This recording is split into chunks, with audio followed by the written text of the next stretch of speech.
Hi friends, welcome back to my channel. Like చేయండి, share చేయండి, subscribe చేసుకోండి. ఈరోజు వీడియోలో మీకు నెల్లూరు చేపల పులుసు ఎలా ప్రిపేర్ చేయాలో చూపిస్తాను. కేజీ చేపలు, కారం 100 గ్రాములు, 4 రెబ్బల కరివేపాకు, పెద్ద సైజు ఉల్లిపాయ, 2 టమోటా, 4 పచ్చిమిర్చి, ఉప్పు, 1 స్పూన్ ధనియాలు, 1 స్పూన్ ఆవాలు, 1 స్పూన్ జీలకర్ర, 1 స్పూన్ మెంతులు, 2 టేబుల్ స్పూన్స్ పసుపు, 1 మామిడికాయ, 1 స్పూన్ ఆవాలు, 1 స్పూన్ జీలకర్ర, 1 స్పూన్ మెంతులు. ఇవి పోపు గింజలండి. 250 గ్రామ్స్ చింతపండు. ఇప్పుడు చేపల పులుసు ఎలా ప్రిపేర్ చేయాలో చూపిస్తాను. ఇందాక చింతపండు చూపించాం కదా, ఆ చింతపండుని పిప్పి తీసేసి ఇలాగా గుజ్జు తీసుకోవాలి. చింతపండులో నుంచి గుజ్జు తీసుకొని అందులో ఇప్పుడు పసుపు వేసేసుకోవాలి, కారం వేసుకోవాలండి. ఆ గుజ్జులోనే ఇవన్నీ వేసేసుకోవాలి. తర్వాత ఆనియన్స్ వేసుకోవాలి.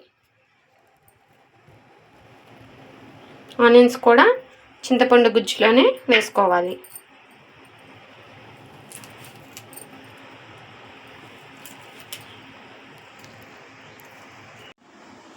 పచ్చిమిర్చి వేసుకోవాలి. నెక్స్ట్ టమోటాస్ వేసేసుకోవాలి. అలాగా కొంచెం పిసికి వేసుకోండి టమోటాస్.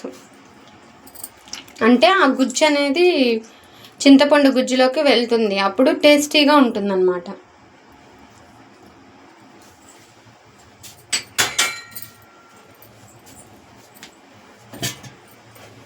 చూపించాం కదండి, ధనియాలు, జీలకర్ర, మెంతులు అవన్నీ వేసుకొని సిమ్లో పెట్టేసుకొని ఫ్రై చేసుకోవాలి.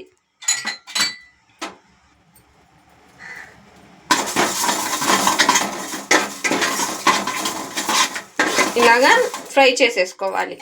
పెట్టేసి ద్వారగా వచ్చేటట్టు వేపుకోండి. తర్వాత వీటిని ఒక బౌల్లోకి తీసేసుకొని పక్కన పెట్టేసుకోండి. దీన్ని మిక్సీ పట్టేసుకోవాలి, మెత్తగా మిక్సీ పట్టేసుకోవాలి. అదే బాండీలో నూనె వేసుకోవాలి.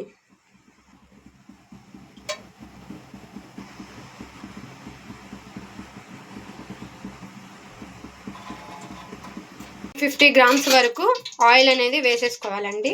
బాగా హీట్ అయిన తర్వాత పోపు గింజలు అనేది వేసేసుకోవాలి. ఇందాక చూపించాను కదా కావాల్సిన పదార్థాలు, పోపు గింజలు ఏమేమి కావాలో దాంట్లో క్లియర్గా ఉంది, చూసి వేసేసుకోండి. పోపు గింజలు బాగా చిటపట అన్న తర్వాత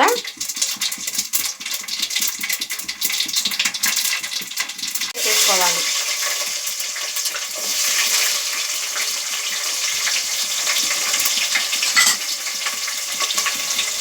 ఆనియన్స్ వేసేసుకొని ఒకసారి కలిపేసుకోవాలి.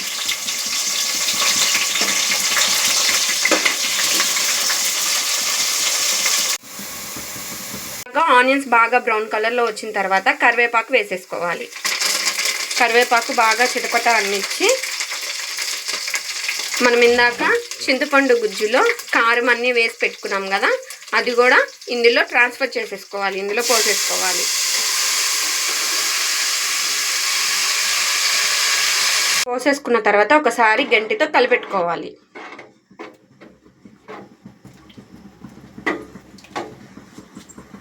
పెట్టేసుకున్న తర్వాత ప్లేట్ అనేది మూత పెట్టేసుకోండి.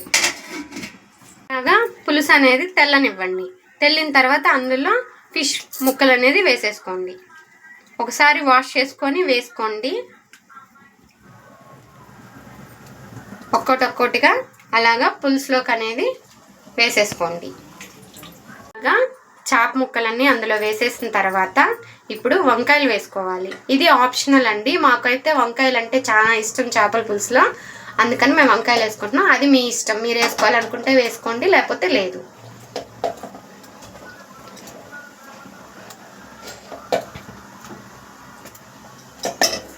తర్వాత మామిడికాయ ముక్కలు వేసేసుకోవాలి. ఈ సైజులో మామిడి ముక్కలు అనేది ఈ సైజు ఉండేలాగా చూసుకోండి, అవి వేసేసుకోండి. వేసేసుకున్న తర్వాత పులుసుని ఒకసారి గెంటి అయితే పెట్టొద్దండి, అస్సలు గెంటి పెట్టద్దు. ఇలా పట్టుకొని దబర్ని ఇలా పట్టుకొని తిప్పండి. తిప్పితే అప్పుడు బాగా మొత్తం కలిసిపోతుంది అన్నమాట. మూత పెట్టేసుకోండి.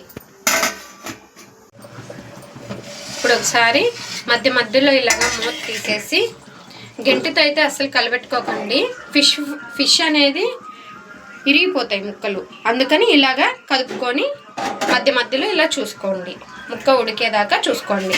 ఈ ప్రాసెస్ మొత్తం సిమ్లోనే, తెల్లిన తర్వాత నుంచి కర్రీ మొత్తం సిమ్లోనే పెట్టాలి. ఇప్పుడు మూత పెట్టేసుకొని ఉడకనిచ్చుకోవాలి. ఇప్పుడు ఒకసారి తీసి చూసుకోవాలి. ఇలాగా చూసుకున్న తర్వాత అలా ఆయిల్ బయటకు వచ్చేసిన తర్వాత ఒకసారి తిప్పుకోవాలి. తిప్పుకొని మనం ఇందాక ఫ్రై చేసుకున్నాం కదా, ఆవాలు ధనియాలు అవన్నీ ఫ్రై చేసుకున్నాం కదా, ఫ్రై చేసుకుని నేను దంచుకున్నానండి.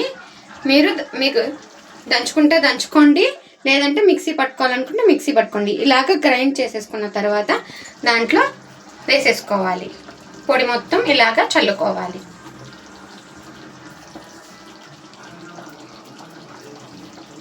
చల్లుకున్న తర్వాత ఒకసారి మళ్ళీ ఇలా తిప్పుకోండి. తిప్పుకొని ప్లేట్ అనేది పెట్టేసుకొని ఒక 5 మినిట్స్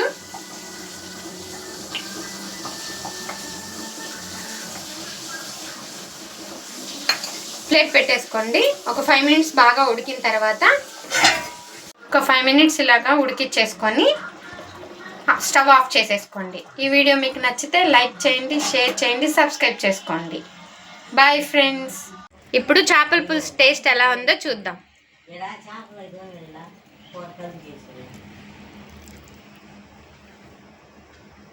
సూపర్గా ఉంది ఫ్రెండ్స్.